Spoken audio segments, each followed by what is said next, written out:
Also focused on more potential tropical weather. National Hurricane Center is tracking 5 active systems in the Atlantic right now. And today, Tropical Storm Kirk formed in the Atlantic, and it could become a major hurricane by later this week. But as far as any impact to the Carolinas, let's check in with Chief Meteorologist Tara Lane, tracking everything. And Tara, what do we need to know about these storms? I'm happy to report right off the bat that all these systems that we're talking about, because we've had 3 over the open waters of the Atlantic Ocean staying out to sea.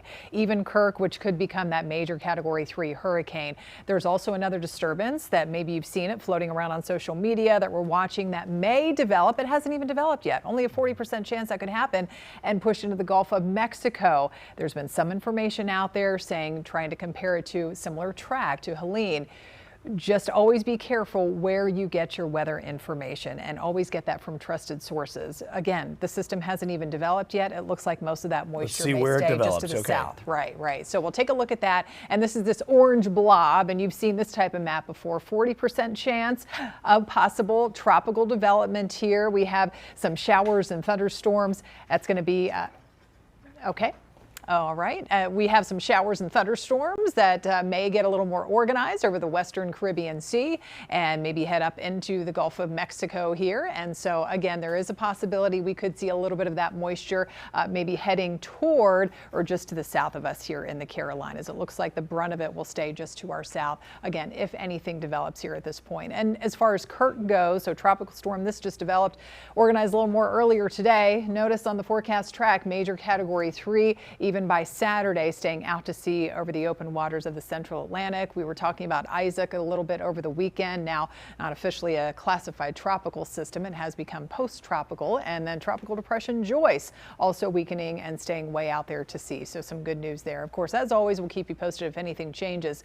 One change that we have been tracking here over these past couple of hours with additional rain that has been developing up there in the higher elevations. This is not the thing we want to see. Obviously, here some light to moderate showers, not expected to lead to additional flooding, but there was a bulletin just issued by the National Weather Service that if you live around some of the steeper terrain or along a stream, just be mindful that we may have to watch for additional landslides developing up there in the high country. So if you're out and about, and if you are watching us right now and you kind of hear some of that loose soil or some of the rocks starting to maybe loosen up a little bit, just be aware and try and get out of that area if you can. So additional landslides possible up there in the higher elevations for the rest of this evening here, at least. We'll keep you posted on that and any updates. Meantime, we're tracking some heavy showers that have been moving through parts of the Piedmont, east out toward Mint Hill here, and around Stanley County. We have more rain and scattered pockets of rain over sections of Union County